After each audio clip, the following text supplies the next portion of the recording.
উপস্থিত সকল অমুসলিম ভাই বোনদের কাছে আমার একটি বার্তা আছে। প্লিজ ইসলাম কবুল করুন, আল্লাহর ওপর বিশ্বাস করুন। কারণ আমি জানি, আমি ভালো করে জানি, ইসলাম ছাড়া জীবন বৃথা, আল্লাহর ইবাদত ছাড়া জীবন অর্থহীন। আপনারা মরা মানুষের মতো। প্লিজ ইসলাম কবুল করুন। ইসলাম হচ্ছে স্বর্ণ। প্লিজ এই স্বর্ণ গ্রহণ করুন। লা ইলাহা ইল্লাল্লাহ মুহাম্মাদুর আসসালামু আলাইকুম ওয়া রাহমাতুল্লাহি বারাকাতুহু। আমি জিজ্ঞেস করতে চাই কিভাবে আমি দাওয়াহ দিতে পারি আমার পিতামাতার কাছে। তারা ইসলামে বিশ্বাস করতে শুরু করেছে, আল্লাহকে বিশ্বাস, বিচার দিবসে বিশ্বাস করতে। যেভাবে হোক আমি তাদের বোঝাতে চাই যে ইসলাম সবচেয়ে ভালো এবং ইসলাম বাদে জীবনে কিছুই নেই। আমি তাদের বাঁচাতে চাই নরকের অগ্নি থেকে। প্লিজ প্লিজ আমাকে বলুন কিভাবে কিভাবে আমি তা করব, কিভাবে। বোন, কোন ধর্ম আপনার পিতামাতা অনুসরণ করেন?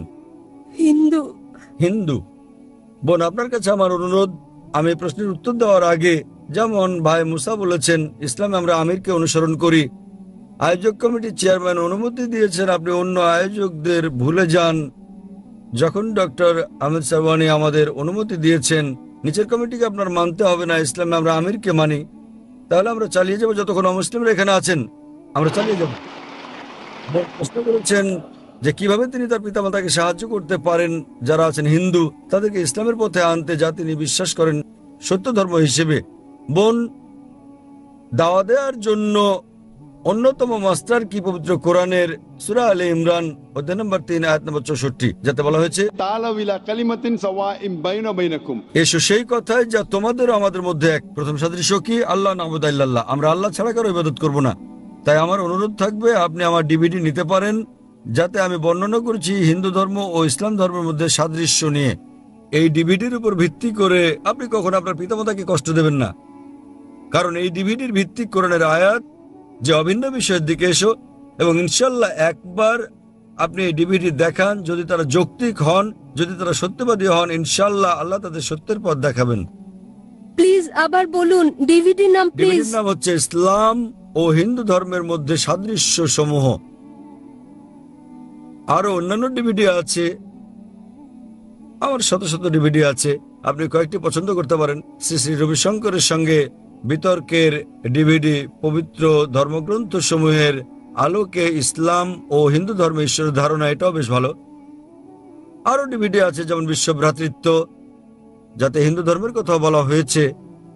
আমার অনুরোধ আপনি তাদেরকে এই ডিভিডিগুলো দেখতে বলবেন, এবং আমি আরো অনুরোধ করব যখন আপনি পিতামাতার সঙ্গে দেখা করবেন তাদের বেশি ভালোবাসবেন, তাদেরকে বেশি সম্মান করবেন। তারা যা বলে মানবেন কেবলমাত্র যদি তারা কোরআন ও সহিহ হাদিসের বিরুদ্ধে কিছু বলে, সেটা ছাড়া, যা আল্লাহ এবং তার রাসূলের বিরুদ্ধে। অন্য ব্যাপারে আপনি তাদের মেনে চলুন।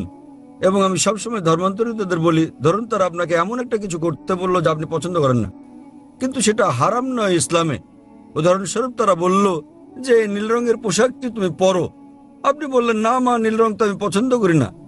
আপনি ইসলাম কবুল করলেও নীল রঙের পোশাক তো হারাম নয়। তখন আপনি আপনার মাকে বলেন, যেহেতু তুমি আমার মা, তুমি আমাকে নীল রঙের পোশাক পরতে বলছো, তাই আমি নীল রং পছন্দ না করলেও পরবো। তখন আপনার মা বুঝবেন আমার মেয়ে তো মুসলিম হওয়ার পর আমাকে অনেক বেশি সম্মান করছে, বেশি মান্য করে চলছে। কেবল যে জিনিসগুলো তারা আপনাকে করতে বলে যা আল্লাহ এবং তার রাসূলের বিরুদ্ধে, কোরআন এবং সহিহ হাদিসের বিরুদ্ধে যায়, সেগুলো মানবেন না, অন্য সবকিছু মানবেন।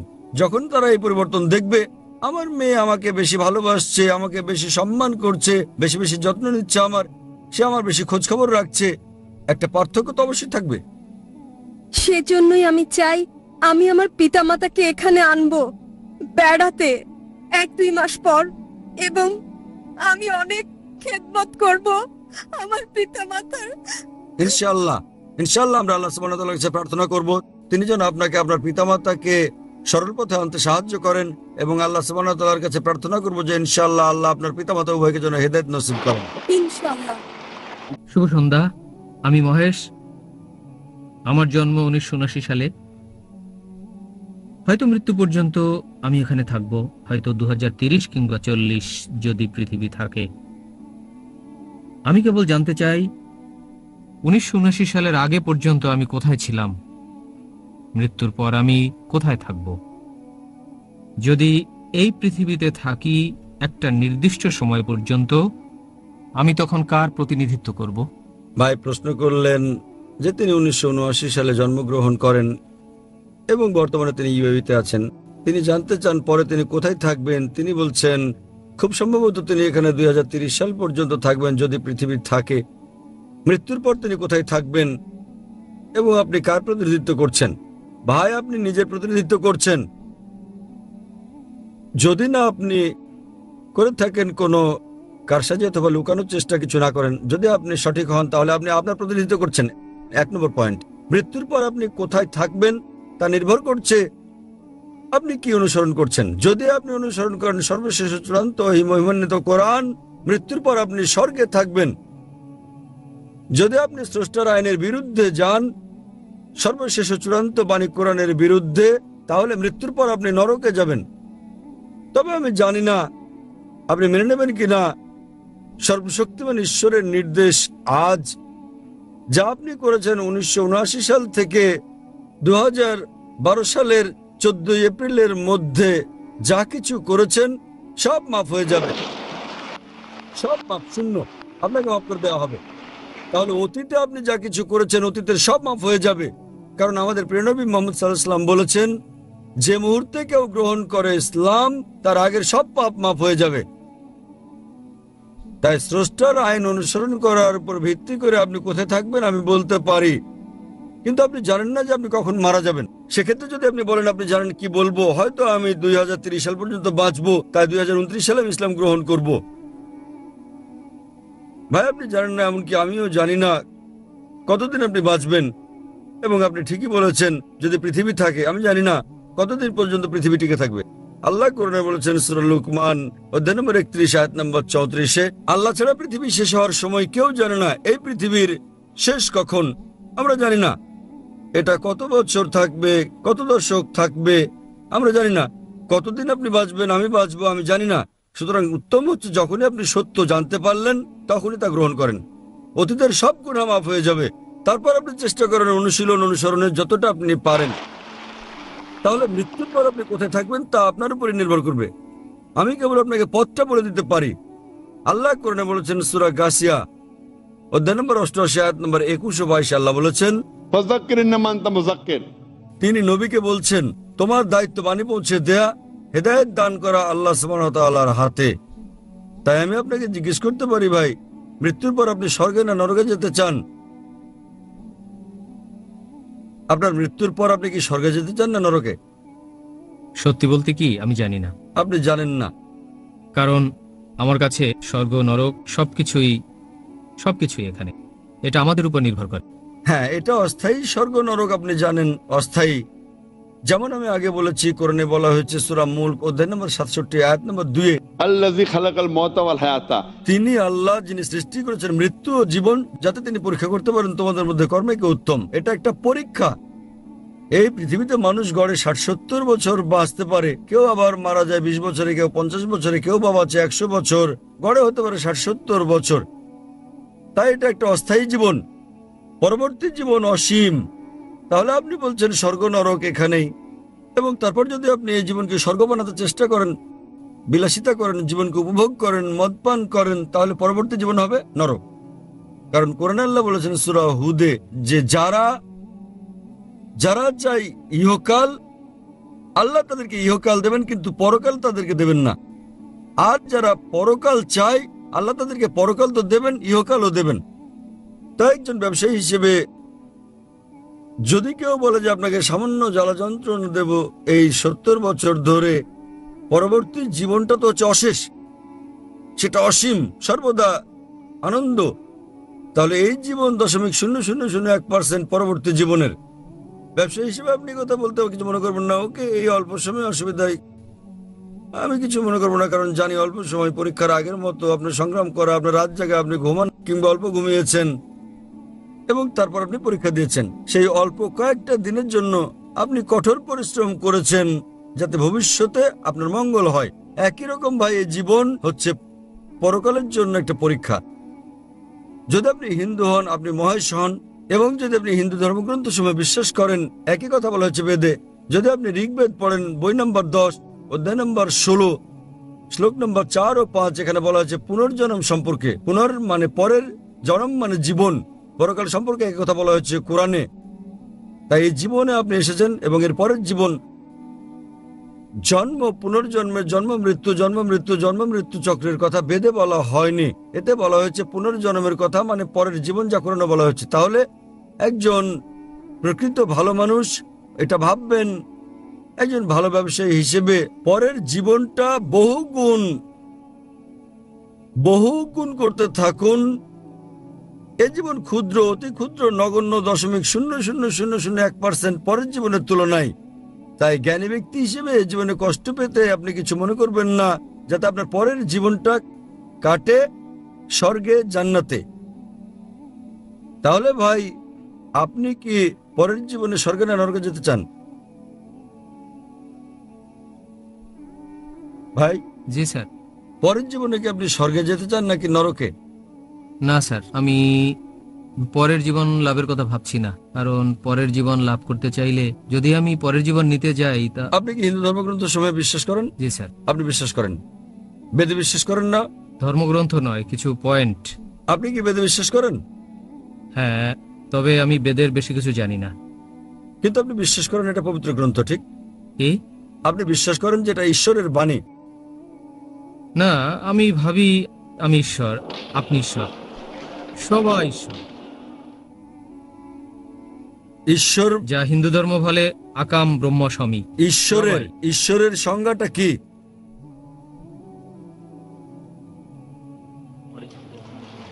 আমি জানি না। আমি ঈশ্বর, আপনি ঈশ্বর, ঈশ্বরের সংজ্ঞা কি আমি জানি না। তার মানে আপনি জানেন না, আমিও জানি না। আমি তো নিজেকে চিনি। ওকে, আপনি বলছেন আপনি ঈশ্বর, আমি ঈশ্বর, আমরা সবাই ঈশ্বরের অংশ। আমি আপনাকে জিজ্ঞেস করছি ঈশ্বরের সংজ্ঞা কি, এবং আপনি বললেন আমি জানি না। আপনি কি বাংলায় কথা বলেন না অন্য কিছু? আমি বাংলায় বলি। তাহলে ঈশ্বরের সংজ্ঞাটা কি? আমি সংজ্ঞা দিতে পারি না, কেবল অনুভব করি। তো সংজ্ঞা না জেনেই বলছেন আপনি ঈশ্বর, আমি ঈশ্বর। কিন্তু আমি বুঝতে পারি স্যার, সেটা আমাদের কি? সবার মাঝে সর্বত্র ঈশ্বর আছেন। ঈশ্বরের সংজ্ঞা কি বলেন, তারপর আমি বলবো সর্বত্র ঈশ্বর আছেন কিনা এবং আপনি ঈশ্বর কি না। প্রথমে আমাকে ঈশ্বরের সংজ্ঞাটা তো দেন। যদি আপনার ঈশ্বরের সংজ্ঞায় ভুল হয়, আমি বলবো আমি সেই ঈশ্বরের কথা বলছি না। ঈশ্বরের সংজ্ঞাটা কি? আসলে আমি ভাষায় সংজ্ঞা দিতে জানি না স্যার। তো তার মানে আপনি বিশ্বাস করেন না আমি সেই ঈশ্বরের কথা বলছি না যার কথা আপনি বলছেন। তাহলে আপনার আমাকে জিজ্ঞেস করা উচিত সংজ্ঞাটা কি, আমি বলে দিচ্ছি। জি স্যার, আপনি কি বলবেন? কি করা উচিত না জানলে তো আপনি কাউকে জিজ্ঞেস করেন, তাই না? জি স্যার। আপনি আমাকে জিজ্ঞেস করেন, আমি বলে দেবো।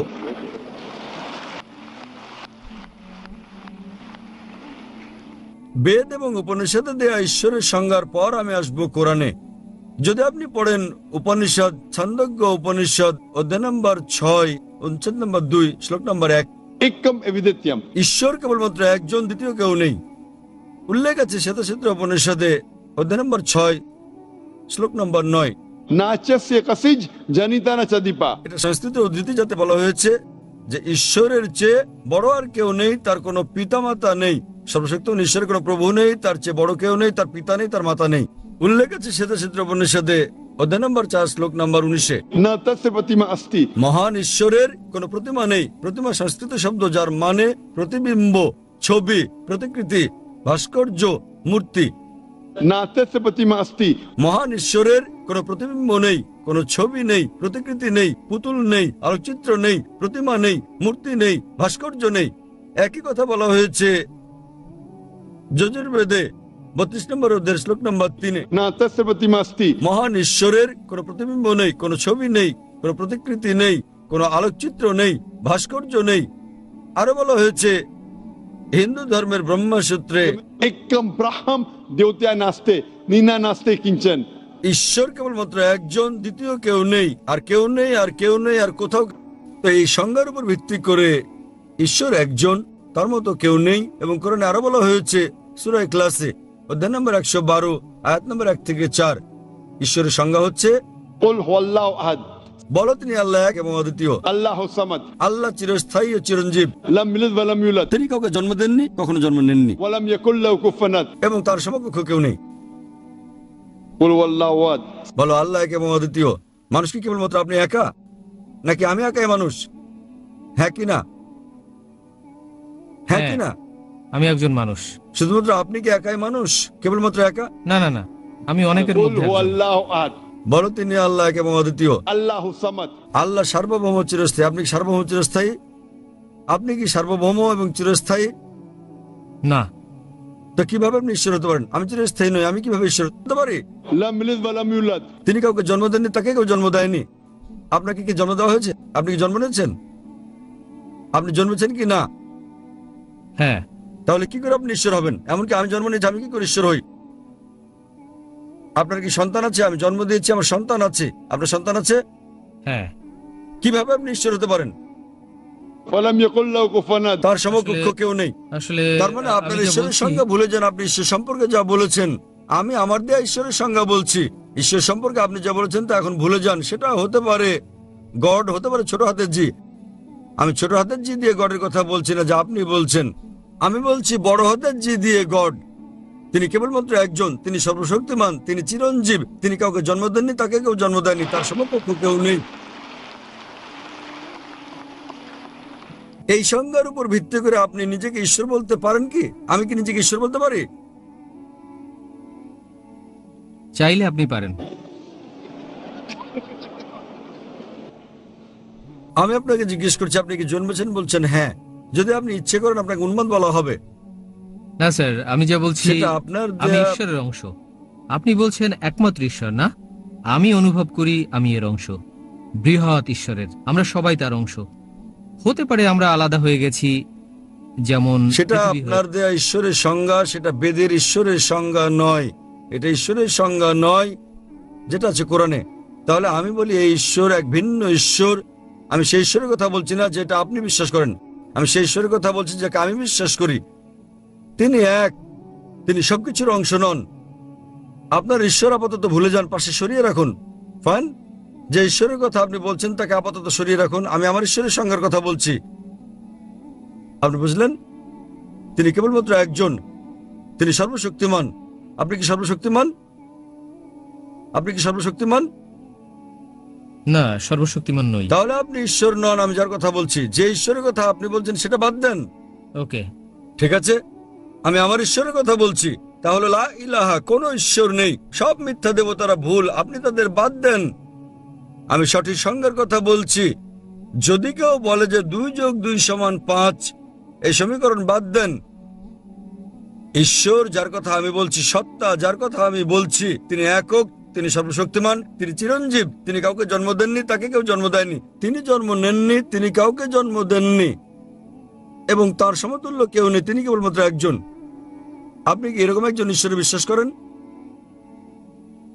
না স্যার, আমি বিশ্বাস করি না। সেটাই সমস্যা। তার মানে আপনি সত্যিকারের ঈশ্বরে বিশ্বাসী নন। আপনার প্রতি আমার অনুরোধ, হিন্দু ধর্মগ্রন্থ সমূহের যে উদ্ধৃতি আমি দিয়েছি সেগুলো পড়ুন, বাড়িতে গিয়ে আমি কোরআনের বলতে চাই, অনুবাদ পড়ুন। আমি- আসল ঈশ্বরকে আপনি খুঁজে বের করার চেষ্টা করুন। এসব ভুয়া ঈশ্বরদের নয়, আমি ঈশ্বর, আপনি ঈশ্বর। আমি নিজেকে ঈশ্বর বিবেচনা করি না। আপনি আমাকে ঈশ্বর বললে আমি বলবো হ্যাঁ ঈশ্বর। আমি এতটা বোকা নই যে আপনি বললে ঈশ্বর হয়ে যাব। আপনি নরকে যেতে চান, যান। আমি চাই না, আমি চাই না আপনি আমাকে নরকে নিয়ে যান। আমি স্বর্গে যেতে চাচ্ছি, আপনাকেও স্বর্গে নিতে চাই আমি। যদি আমি আপনার সঙ্গে একমত হই যে আপনি ঈশ্বর এবং আমি ঈশ্বর, আমরা দুজনেই তো নরকে যাব। আমি চাই দুজনেই স্বর্গে যাই। তাই আমি অনুরোধ করি আপনি আপনার ধর্মগ্রন্থ পড়ুন, বেদ, উপনিষদ, কোরআন পড়ুন, নিজেকে শিক্ষা দিন এবং আমার সঙ্গে যোগ দিন। আমরা দুজনেই স্বর্গে যাব ইনশাআল্লাহ। ধন্যবাদ, ধন্যবাদ।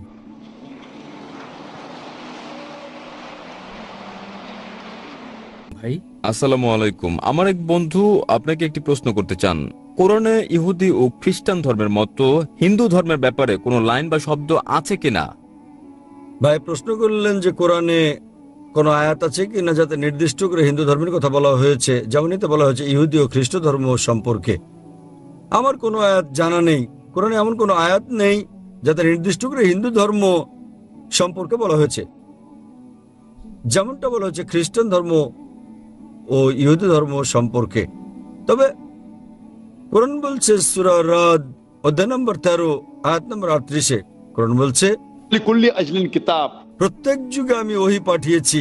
নাম ধরে কেবল 4টি আসমানি কিতাবের কথা উল্লেখ আছে কোরআনে, তাওরাত, জাবুর, ইনজিল এবং কোরআন। তাওরাত হচ্ছে সেই ওহী যা মুসা আলাইহিস সালামকে দেওয়া হয়েছে, জাবুর হচ্ছে সেই ওহী যা দাউদ আলাইহিস সালামের উপর নাজিল করা হয়েছিল, ইনজিল হচ্ছে সেই ওহী যা ঈসা আলাইহিস সালামের উপর নাজিল করা হয়েছিল, এবং কোরআন হচ্ছে সেই ওহী যা নবী মুহাম্মদ সাল্লাল্লাহু আলাইহি সাল্লামের উপর নাজিল হয়েছে। তবে এই 4খানা কিতাব ছাড়া আরো গ্রন্থ অনেক এসেছে, উদাহরণস্বরূপ সুফে ইব্রাহিম। যদি আপনি আমাকে প্রশ্ন করেন বেদকে কি আপনি ঈশ্বরের বাণী বলে বিবেচনা করেন, আমি বলবো আমি জানি না, কারণ এমন কোনো আয়াত নেই পবিত্র কোরআনে যেখানে বলা হয়েছে বেদ ঈশ্বরের বাণী। নবীর এমন কোনো হাদিসও নেই যেখানে বলা হয়েছে ঈশ্বরের বাণী বেদ। তাই আমি বলি এটা হতেও পারে, না হতে পারে, আমি জানি না, আমি এর নিশ্চয়তা দিতে পারি না। তবে যদি এটা ঈশ্বরের বাণী হয়েও থাকে, যদি ঈশ্বরের বাণী হয়েও থাকে, তবে কোরআনের আগে আসা সবগুলো গ্রন্থ কোনো না কোনো জনগোষ্ঠীর জন্য নির্দিষ্ট ছিল, এবং এসব বাণী অনুসরণ করার মেয়াদ ছিল পরবর্তী গ্রন্থ না আসা পর্যন্ত। তো বেদ ঈশ্বরের বাণী হলেও তা ছিল ওই সময়ের এবং নির্দিষ্ট গোত্রের মানুষের জন্য। তবে কোরআন যেহেতু সর্বশক্তিমান আল্লাহর সর্বশেষ ও চূড়ান্ত আসমানি কিতাব, এটা কেবল মুসলিম বা আরবদের জন্যই নয়, এটা সমগ্র মানবজাতির জন্যই। এবং যেহেতু এটা সর্বশেষ গ্রন্থ এবং এরপর আর কোনো গ্রন্থ আসবে না, তাই এটা অনুসরণ করতে হবে শেষ বিচারের দিন পর্যন্ত। তো এর উপর ভিত্তি করে যদি আপনি বলেন যে ধারণাগতভাবে বেদ ঈশ্বরের বাণী, এটা ছিল ওইসব লোকদের জন্য, ওই সময়ের জন্য। বর্তমানে পৃথিবীর সকল মানুষ, তারা বাস করুক ভারতে কিংবা ইউএই অথবা পাকিস্তান বা সৌদি আরব বা আমেরিকা বা কানাডা বা যুক্তরাজ্যে, সকলকে অনুসরণ করতে হবে ঈশ্বরের সর্বশেষ ও চূড়ান্ত আসমানি কিতাব মহিমান্বিত কোরআন এবং সর্বশেষ ও চূড়ান্ত পয়গম্বর মুহাম্মদ সাল্লাল্লাহু আলাইহি সাল্লামকে। সুন্দর ডক্টর জাকির এবং যারা উপস্থিত আছেন, আমার কোনো কিছু বলার আগে আমি কেবল বলতে চাই, আমি যা জিজ্ঞেস করছি তাতে কাউকে অসম্মান করা আমার লক্ষ্য নয়, এবং এবং এবং সবার কাছে আমি খুবই তরুণ, তাই কিছু বেঠিক বললে আমাকে ক্ষমা করবেন।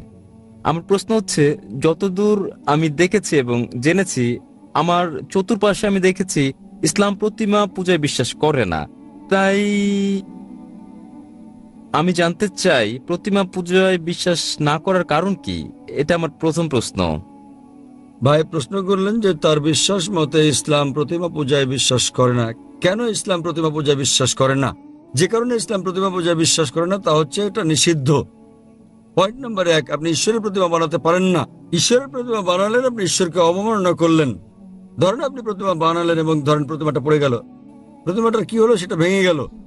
যদি প্রতিমা নিজেকে সাহায্য করতে না পারে, কিভাবে আপনাকে সাহায্য করতে পারবে?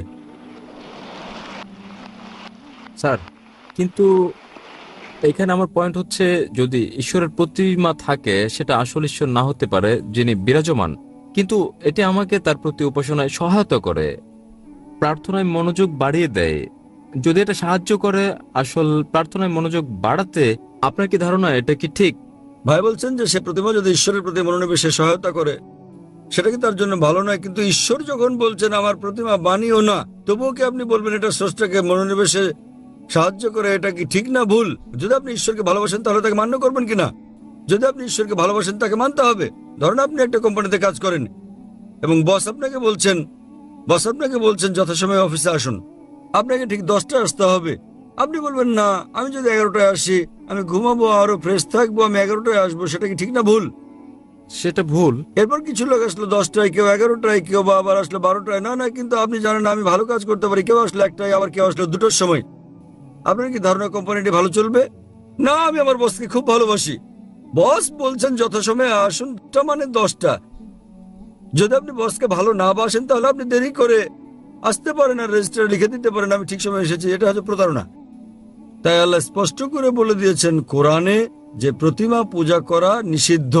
এটা এমনকি হিন্দু ধর্মগ্রন্থে উল্লেখ করা হয়েছে, সুস্পষ্ট করে বলা হয়েছে। আমি আগেও বলেছি, শ্বেতাসূত্র উপনিষদে আছে, অধ্যায় নম্বর 4 অনুচ্ছেদ নম্বর 19, যজুর্বেদ অধ্যায় নম্বর 32 অনুচ্ছেদ নম্বর 3। न तस्य प्रतिमा अस्ति মহান ঈশ্বরের কোনো প্রতিমা নেই, কোনো প্রতিচ্ছবি নেই, কোনো ফটোগ্রাফ নেই, কোনো চিত্র নেই, কোনো প্রতিকৃতি নেই, কোনো প্রতিমা নেই, কোনো ভাস্কর্য নেই, কোনো মূর্তি নেই। যখন ঈশ্বর বলছেন কোনো মূর্তি নেই, কোনো ভাস্কর্য নেই, আপনি বলছেন না না, মনোনিবেশ করতে আমার দেবতা দরকার। এ কথা কে বলেছেন? হিন্দু পণ্ডিতগণ। যখন আমি পণ্ডিতকে বলি যে এটা স্পষ্ট করে উল্লেখ আছে বেদে পূজা করা ভুল, তারা বলেন না না, প্রথম দিকে যখন আমি প্রাথমিক ধাপে থাকি, নিম্ন পর্যায়ে আমার প্রতিমা পূজা প্রয়োজন মনোযোগের জন্য। যখন আপনি উচ্চ স্তরে, উচ্চ সচেতনতার স্তরে পৌঁছান, তখন আর প্রতিমা দরকার নেই। তাই আমি হিন্দু পণ্ডিতদের বলি, মুসলিমরা ইতোমধ্যে সচেতনতার উচ্চ স্তরে পৌঁছে গেছে। স্যার স্যার তবে যদি এটা আমাকে সাহায্য করে কোনোভাবে, তাহলে ঈশ্বর কেন বলবে এটা করো কারণ না? আপনি ঈশ্বরকে হেয় করছেন। ধরেন আপনার বস বললেন 10টায় আসতে, না এটা আমাকে সহায়তা করে, আমি যদি 11টায় আসি শান্তি অনুভব করি, তাহলে আপনার বস আপনাকে বলবেন। যদি আপনার সহায়ক হয় তাহলে কোম্পানি থেকে বেরিয়ে যান, অন্য কোম্পানিতে যোগ দেন, যেখানে কেউ আসে 10টায়, কেউ 11টায়, কেউ 12টায় আসে। আপনি কর্মচারীকে বললেন 10টায় আসতে, ধরেন আমি কর্মচারী বললাম দুপুর 12টায় আসবো, আমি শান্তি অনুভব করি, এটা আমাকে ভালো লাগে, আমি প্রশংসা করি আপনি খুব ভালো বস। আপনি কি পছন্দ করবেন? প্রতিদিন আপনি বলেন আমার বস খুব ভালো, আমার বস খুব ভালো, আপনি তসবিহ জপেন, আপনার জপমালা, আমার বস খুব ভালো। অন্য কর্মচারীরা বিকেলে আসে, 2টোর দিকে আসে, আমার বস খুব ভালো, আমার বস খুব ভালো। বস বলবেন ভাই আপনি আমার প্রশংসা বন্ধ করেন, সময় মতো অফিসে এসে কাজটা করেন। তাই আপনার ঈশ্বর, আপনার স্রষ্টা আপনার ধর্মগ্রন্থে আপনাকে বলেছেন, হিন্দু ধর্মগ্রন্থে, খ্রিস্টান ধর্মগ্রন্থে, মুসলিম ধর্মগ্রন্থে, প্রতিমা বানিও না। আপনি ঈশ্বরকে অবমাননা করছেন। এত ক্ষমতাবান ঈশ্বর, তার প্রতিমা বানাচ্ছেন। কে প্রতিমা বানাচ্ছে? কে বানাচ্ছে? মানুষ। তখন ঈশ্বর বলবেন আমি মানুষ জাতিকে বানিয়েছি, এখন মানুষই বানাচ্ছে আমাকে। কি বোকামি এটা! স্যার কেন আপনি করেন? না, না। যখন ঈশ্বর আপনাকে বলছেন প্রতিমার প্রয়োজন নেই, প্রতিমা ছাড়া ঈশ্বরের প্রতি মনোনিবেশ করো। স্যার আমরা ঈশ্বরকে সৃষ্টি করছি না। আমরা যখন প্রতিমা গড়ি এবং আমি ভাবি আমরা তাকে হেয় করছি না। যখন আমরা প্রতিমা বানাই, এটা কেবলই তার একটি আকৃতি বানানো, এবং আমার ধারণা এটা তারই অংশ বিশেষ, যদিও এটা তিনি কি সেখানে আপনাদের থাকেন বেদে না। উল্লেখ আছে? স্যার আমি হিন্দু নই, আমি বেদে বিশ্বাস করি না। তাহলে কি আপনি খ্রিস্টান? আমি যৌন। জৈন। জৈনরা কি ঈশ্বরে বিশ্বাস করে? হ্যাঁ তা করে। আপনি কি আপনাদের জৈন মতবাদ জানেন? কে আপনাদের ঈশ্বর বলেন আমাকে? স্যার প্রভু মহাবীর। তিনি হলেন ত্রিতাঙ্কা, তিনি ঈশ্বর নন। আপনি জৈন মতবাদ জানেন না? স্যার আমি নাও জানতে পারি না। জৈন মতবাদ একটি নাস্তিক্যবাদী মতবাদ। জৈন মতবাদ একটি নাস্তিক্যবাদী মতবাদ। আপনি কি হিন্দু ধর্মকে জৈন মতবাদের সঙ্গে মিশ্রিত করছেন? স্যার আমি বলছি যে আমি হিন্দু নই। আমি জানি আপনি হিন্দু নন, কিন্তু আপনি জৈন হলে এবং আপনি বলছেন মহাবীর ঈশ্বর, আপনার জৈন গ্রন্থে কোথায় উল্লেখ আছে মহাবীর ঈশ্বর? তিনি হচ্ছেন একজন ত্রিতাঙ্কা, হ্যাঁ স্যার তিনি হচ্ছেন। তিনি ঈশ্বর নন। তাই তবে আমরা তার উপাসনা করি এবং অন্য সব তীর্থঙ্করদের মতো। কিন্তু তিনি ঈশ্বর তো নন। মহাবীর কি বলেছেন আপনাদেরকে তার উপাসনা করতে? না আমি এসব পড়িনি। আপনি জানেন না তাই আপনাকে বলছি। আপনারা জানেন না মহাবীর কি বলেছেন, এবং আপনারা বলছেন মহাবীর হলেন তীর্থঙ্কর। এটা কি আপনার কর্তব্য না যে মহাবীর কি বলেছেন তা খুঁজে বের করা? হ্যাঁ স্যার তাই। তাহলে আমি কি করবো? তার মানে আপনি একজন অযৌক্তিক মানুষ। স্যার আমি কি? যখন আপনি কোনো কোম্পানিতে যোগদান করেন, সেখানকার নিয়মকানুন মেনে চলেন না? জি স্যার। জৈনবাদ এক ধরনের নাস্তিক্যবাদ। তাই তারা সেখানে বিশ্বাস করে যে যারা জীবন লাভ করে তাদের মৃত্যু, জন্ম, জন্ম মৃত্যু, জন্ম মৃত্যু হয়। যদি আপনি এই চক্রমুক্ত হন, যখন আপনার কোনো ইতিবাচক নেতিবাচক দিক থাকে না, তখন আপনি লাভ করেন নির্বাণ, মোক্ষ। জৈনবাদ অনুসারে 24 জন মোক্ষ অর্জন করেছেন, জি স্যার। এবং মহাবীর হচ্ছেন 24তম তীর্থঙ্কর। জি স্যার। 24তম। জি স্যার। তিনি ঈশ্বর নন। জি স্যার। তার মানে আপনি আপনার মহাবীরকে চেনেন না, জৈনবাদ সম্পর্কে জানেন না। কিভাবে আমি আপনার সঙ্গে জৈনবাদ নিয়ে কথা বলি? স্যার আমি এখানে তা বলছি না স্যার। আমি যা জানতে চাই তা হচ্ছে যে প্রতিমা পূজা, স্যার যা আপনি বলছেন স্যার, কোরআনে প্রতিমা পূজা ভুল একথা উল্লেখ করার কোরআনে কারণ উল্লেখ কি? আছে, বাইবেলে উল্লেখ আছে। না, এটা উল্লেখ আছে, কোরআনে উল্লেখ আছে, বাইবেলে উল্লেখ আছে, হিন্দু ধর্মগ্রন্থে যে প্রতিমা পূজা করা ভুল। তাহলে কোথা থেকে আপনি এই দর্শন পেয়েছেন? স্যার স্যার আমার বক্তব্য হচ্ছে, আমার পয়েন্ট হচ্ছে যে যেখানে আমরা ধরে নিচ্ছি যে যদি কোরআন হয় আসলে ঈশ্বর যা বলছেন, তাহলে তার মানে মানে সেজন্যই প্রতিমা পূজা ভুল। আমি যদি বলি যে আমি যুক্তি দেই, হতে পারে তা একটি পয়েন্ট ছাড়া যুক্তি। তবু যদি আমি বলি যে কোরআন ঈশ্বরের বাণী নয়, তাহলে কি আসল যুক্তি যে প্রতিমা পূজা ভুল? খুব ভালো, তাহলে আপনাকে বলতে হবে কোনটা ঈশ্বরের বাণী। যদি কোরআন ঈশ্বরের বাণী না হয় তাহলে কোনটা ঈশ্বরের বাণী বলেন আমাকে। স্যার আমি জানি না, আপনি তাই যদি আমি না জানেন আমি জানি, আপনি আমাকে অনুসরণ করেন। যদি আপনি না জানেন তো শিক্ষককে জিজ্ঞেস করেন। একজন ছাত্র বলছে শিক্ষককে 2+2=4 নয়, শিক্ষক বললেন কত বলছে আমি জানি না। কিন্তু স্যার আমি যদি জবাবে সন্তুষ্ট না যদি হই? আপনি সন্তুষ্ট না হন তাহলে কারণ সেটাই। আপনি কি আমার আগের উত্তর কখনো শুনেছেন, আমার ভিডিও দেখেছেন? না স্যার, এই প্রথম আমি আপনার বক্তৃতা শুনছি। আচ্ছা, আপনি কি আমার আগের উত্তর শুনেছেন যা আমি বিজ্ঞান সম্পর্কে এক নাস্তিককে বলেছি? আপনি কি মনোযোগ দিচ্ছেন? স্যার হতে পারে সে সময় আমি হলে ছিলাম না। আপনি কি? সে উত্তরটা হচ্ছে, যদি আপনি না থেকে থাকেন আমি অনুরোধ করি আপনি যান এবং দেখুন আমার ভিডিও ক্যাসেট কোরআন কি আল্লাহর বাণী, আমার ডিভিডি। ওকে, নামটা কি কোরআন বলবেন? কি- নামটা কি আবার বলবেন? কোরআন কি ঈশ্বরের বাণী? কোরআন কি ঈশ্বরের বাণী? এবং ইনশাল্লাহ যদি আপনি মুক্ত মনে এটা দেখেন, আপনি ইনশাল্লাহ গ্রহণ করবেন যে কোরআন ঈশ্বরের বাণী এবং বিশ্বাস করবেন ঈশ্বর একজন, যার কোনো প্রতিমা নেই, এবং ইনশাল্লাহ আপনি এটা গ্রহণ করবেন। তাই যান এবং দেখেন ডিভিডিটা, এটা 4 ঘন্টার ডিভিডি। এবং ইনশাল্লাহ আপনার কোনো জিজ্ঞাসা থাকলে আপনি আমাকে লিখতে পারেন আমার ইমেলে zakir@irf.net এ। ধন্যবাদ স্যার। জোসেফ, আমার দুটি প্রশ্ন আছে। কেন সব মুসলিম পুরুষদের 4 জন মহিলাকে বিয়ে করার অনুমতি দেওয়া হয়? এবং দ্বিতীয়টি হচ্ছে, কিভাবে আপনি প্রমাণ করতে পারেন যে যিশুকে শুলে চড়ানো হয়নি? ভাই দুটো প্রশ্ন করলেন, আপনি কি খ্রিস্টান? হ্যাঁ। ভাই দুটো প্রশ্ন করলেন যে কেন ইসলাম পুরুষদের অনুমতি দেয় 4 জন পর্যন্ত স্ত্রী গ্রহণ করা, কেন ইসলাম পুরুষদের একের অধিক স্ত্রী গ্রহণের অনুমতি দেয়, এবং দ্বিতীয় প্রশ্ন, কিভাবে আপনি প্রমাণ করবেন যে যীশু খ্রিস্টকে তারপর শান্তি পরিচিত ক্রুশে চড়ানো হয়নি। দেখেন, কোরআন হচ্ছে পৃথিবীর বুকে একমাত্র ধর্মগ্রন্থ যাতে বলা হয়েছে মাত্র একটি বিয়ে করো। আপনি বাইবেল পড়েন, রামায়ণ পড়েন, মহাভারত পড়েন, আপনি বেদ পড়েন, পৃথিবীর কোনো ধর্মগ্রন্থে বলা হয়নি কেবল একটি বিয়ে করো, শুধুমাত্র কোরআন ছাড়া। যদি আপনি পড়েন রামায়ণ, হিন্দু ধর্মগ্রন্থ, শ্রীরামের পিতা তার একের অধিক স্ত্রী ছিল।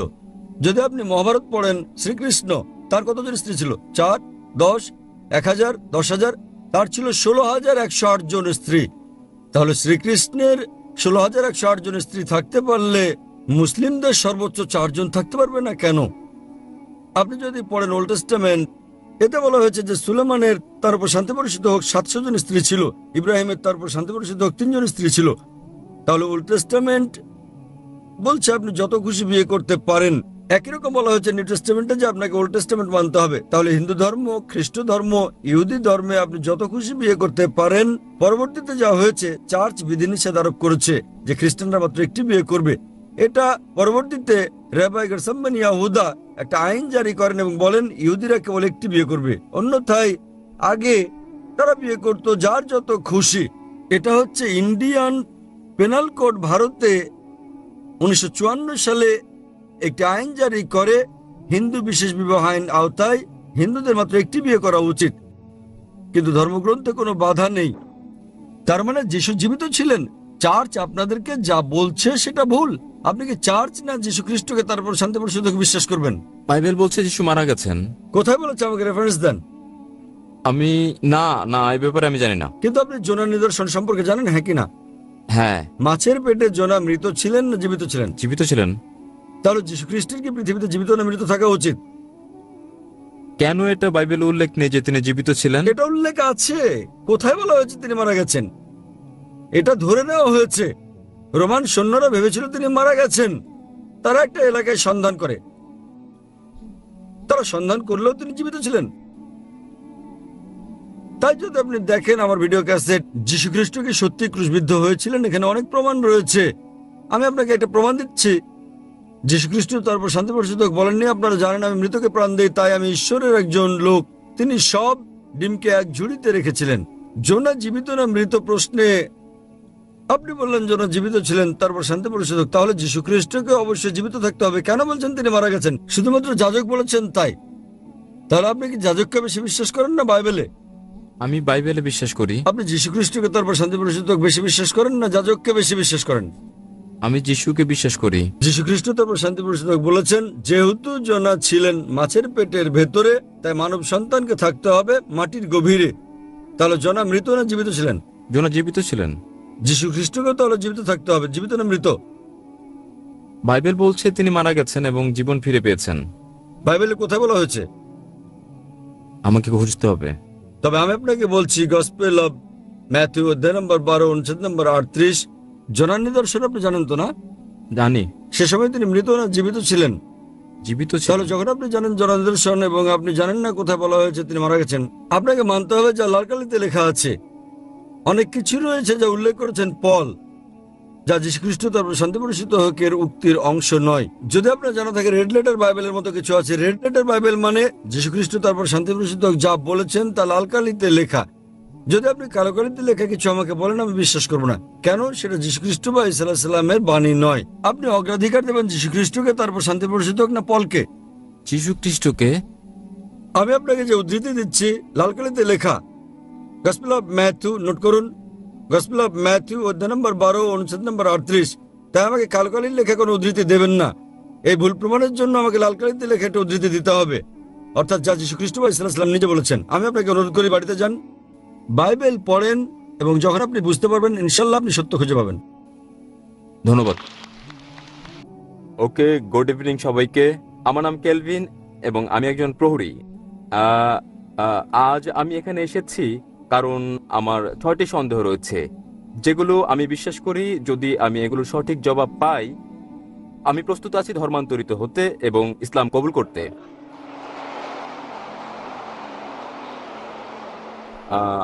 আমার প্রথম প্রশ্ন দিয়ে শুরু করি, তা হচ্ছে আমি কিভাবে জানবো ইসলাম হচ্ছে সঠিক পথ ইবাদতের? এবং আমি আমি এই প্রশ্নের পর আমি দ্বিতীয় প্রশ্ন করব, যা হচ্ছে এরকম, আমি কিভাবে জানবো যে বাণী প্রচার করছি তা ঈশ্বরের কাছে যাচ্ছে?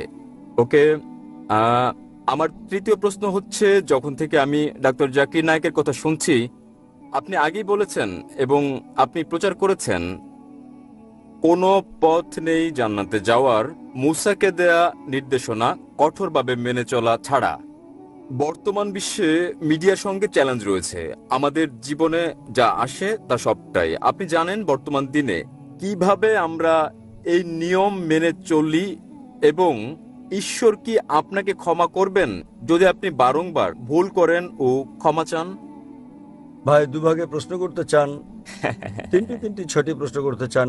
প্রথম 3টি প্রশ্ন ভাই করে ফেলেছেন। কেমন করে আমি জানবো যে ইসলামে ইবাদত করা সঠিক?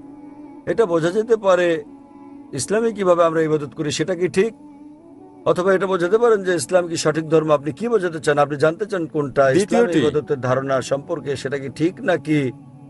ইসলাম কি ইবাদতের জন্য সঠিক ধর্ম? ভাই প্রথমে যে প্রশ্ন করেছেন তিনি জানতে চান কিভাবে তিনি জানবেন যে ইসলাম সঠিক ধর্ম আমাদের অনুসরণের জন্য, এবং দ্বিতীয় অংশ একই রকম, আমরা কিভাবে জানবো যে ইসলাম একমাত্র সত্যি। Yes sir. এবং তৃতীয়টি হচ্ছে তিনি বলেছেন, আমার একটা লেকচারে বলা হয়েছে যীশু খ্রিস্ট তারপর শান্তি বর্ষিত হোক বলেছেন, যদি আপনি জান্নাতে যেতে চান আপনাকে সব নির্দেশনা মানতে হবে এবং তাওরাতে উল্লেখিত সকল নিয়মের অনুসরণ করতে হবে। কিভাবে এই যুগে আমরা তাওরাতের সব নিয়ম মেনে চলি? আমি চেষ্টা করব প্রথম দুটো প্রশ্নের জবাব একসঙ্গে দিতে। কি করে আপনি জানবেন যে ইসলাম সঠিক ধর্ম ইবাদতের জন্য, এবং কি করে আপনি জানবেন যে ইসলাম একমাত্র সত্যি? ইসলাম এসেছে আরবি শব্দ সালাম থেকে, যার মানে শান্তি। এটা আরো এসেছে আরবি শব্দ সিলম থেকে, যার মানে আল্লাহর কাছে নিজের ইচ্ছাকে সমর্পণ করা। ইসলাম মানে সর্বশক্তিমান ঈশ্বরের কাছে নিজের ইচ্ছাকে সমর্পণ করে শান্তি অর্জন করা। এবং কোন গ্রন্থের দাবি যে সেটা ঈশ্বরের বাণী, যে কোনো ধর্মকে প্রমাণ দিতে যে এটা সর্বশক্তিমান ঈশ্বরের কাছ থেকে এসেছে, এই ওহী, এই গ্রন্থ, এই ধর্মকে সময়ের পরীক্ষায় উত্তীর্ণ হতে হবে। অতীতে সেটা ছিল অলৌকিকতার যুগ এবং মহিমান্বিতকরণ হচ্ছে অলৌকিকের অলৌকিক। পরে আসলো সাহিত্য এবং কাব্যের যুগ। মুসলিম ও অমুসলিম আরব পণ্ডিতেরা একই সুরে তারা দাবি করলেন যে মহিমান্বিত কোরআন ছিল পৃথিবীর বুকে সবচেয়ে ভালো আরবি সাহিত্য। তবে বর্তমানে যদি কোনো ধর্মগ্রন্থ কাব্যিক ঢঙে বলে যে পৃথিবী সমতল, আধুনিক দুনিয়াকে তা গ্রহণ করবে? খুবই স্বাভাবিক না, কারণ বর্তমান হচ্ছে বিজ্ঞান ও প্রযুক্তির যুগ। তাহলে যদি আপনি এই পরীক্ষাটা করেন বিজ্ঞান ও প্রযুক্তির, বর্তমান সময়ে ধর্মগ্রন্থ সমূহের যেগুলো আমাদের কাছে আছে, বিশ্বের বিভিন্ন ধর্মের সকল ধর্মগ্রন্থ পরীক্ষায় ফেল করেছে কোরআন ছাড়া। লেকচার দিয়েছি কোরআন ও আধুনিক বিজ্ঞান সাংঘর্ষিক নাকি সামঞ্জস্যপূর্ণ বিষয়ের উপর আমার সময় এখানে হবে না প্রশ্নোত্তর পর্বে সম্পূর্ণ লেকচার দেওয়ার। তবে আমি উল্লেখ করতে চাই, অ্যালবার্ট আইনস্টাইন বলেছেন, প্রখ্যাত বিজ্ঞানী ও নোবেল পুরস্কার বিজয়ী, যে ধর্ম ছাড়া বিজ্ঞান পঙ্গু এবং ধর্ম বিজ্ঞান ছাড়া অন্ধ। আমি আপনাদের মনে করিয়ে দিচ্ছি, মহিমান্বিত কোরআন কোনো বিজ্ঞানের গ্রন্থ নয়, SCIENCE, বরং এটা একটা নিদর্শনের গ্রন্থ, SIGNS, এবং এতে 6000-এর বেশি নিদর্শন রয়েছে। মহিমান্বিত কোরআনে 6000-এর বেশি আয়াত আছে, যার মধ্যে 1000-এর বেশি আয়াত বিজ্ঞান নিয়ে বলেছে। যদি আপনি তুলনা করেন বৈজ্ঞানিক সত্যগুলো যা আমরা জানতে পেরেছি, আমরা দেখতে পাই যে বিজ্ঞান যা সম্প্রতি আবিষ্কার করেছে, হতে পারে 50 বছর আগে, 100 বছর আগে, 200 বছর আগে, 400 বছর আগে, মহিমান্বিত কোরআন তা উল্লেখ করেছে 1400 বছর আগে। কোরআনে বিশ্ব সৃষ্টি সম্পর্কে বলা হয়েছে সূরা আম্বিয়া অধ্যায় নম্বর 21 আয়াত নম্বর 30-এ, যা বিগ ব্যাং সম্পর্কে বিজ্ঞানীরা জেনেছেন কিছুদিন আগে, তারা 50 বছর আগে আবিষ্কার করেছেন, তা কোরআনে উল্লেখ করা হয়েছে 1400 বছর আগে। আমরা জেনেছি যে পৃথিবী বর্তুলাকার, যখন 1577 সালে স্যার ফ্রান্সিস ড্রেক জাহাজে করে পৃথিবী ভ্রমণ করেন। পবিত্র কোরআন বলছে সূরা নাজিয়াত অধ্যায় নম্বর 79 আয়াত নম্বর 30-এ, আমি পৃথিবীকে ডিম্বাকৃতি বানিয়েছি। والأرض بعد ذلك دحاها। উট পাখির ডিমের কথা বলা হয়েছে, এবং আমরা জানি উট পাখির ডিম ডিম্বাকৃতি হয়। আমরা আগে ভাবতাম যে চাঁদের আলো তার নিজস্ব আলো। সম্প্রতি জানতে পেরেছি 100 বছর আগে, 200 বছর আগে, 300 বছর আগে, যে চাঁদের আলো প্রতিফলিত আলো তার নিজস্ব আলো নয়। এ কথা কোরআনে উল্লেখ করা হয়েছে 1400 বছর আগে সূরা ফুরকান অধ্যায় নম্বর 25 আয়াত নম্বর 61-তে। তাহলে কে এসব তথ্য কোরআনে উল্লেখ করতে পারেন যা আমরা সম্প্রতি জানতে পেরেছি? আগে যখন আমি পড়তাম স্কুলে, আমি শিখেছিলাম যে সূর্য ঘুরে কিন্তু আবর্তিত হয় না এর নিজ অক্ষে। কোরআনে উল্লেখ আছে সূরা আম্বিয়া অধ্যায় 21 আয়াত নম্বর 33, সূর্য ঘোরার পাশাপাশি নিজ অক্ষে আবর্তনও করে। আজ বিজ্ঞান জানতে পেরেছে যে সূর্য ঘোরে, এছাড়াও নিজ অক্ষে আবর্তন করে, যা কোরআনে উল্লেখ করা হয়েছে 1400 বছর আগে। এভাবে কোরআনে বলা হয়েছে উদ্ভিদ সম্পর্কে, জীব সম্পর্কে, প্রাণী সম্পর্কে, ভ্রূণবিদ্যা সম্পর্কে, জিন সম্পর্কে। এসব আমরা সম্প্রতি জেনেছি বিজ্ঞানে 50 বছর আগে, 100 বছর আগে, 300 বছর আগে, 500 বছর আগে। তাই যদি আপনি আজ বিজ্ঞানের এই পরীক্ষা চালান সকল ধর্মগ্রন্থের উপর, কেবল যে ধর্মগ্রন্থটি এতে উত্তীর্ণ হবে সেটি হচ্ছে পবিত্র কোরআন। আজও বিজ্ঞান এতটা অগ্রসর হতে পারেনি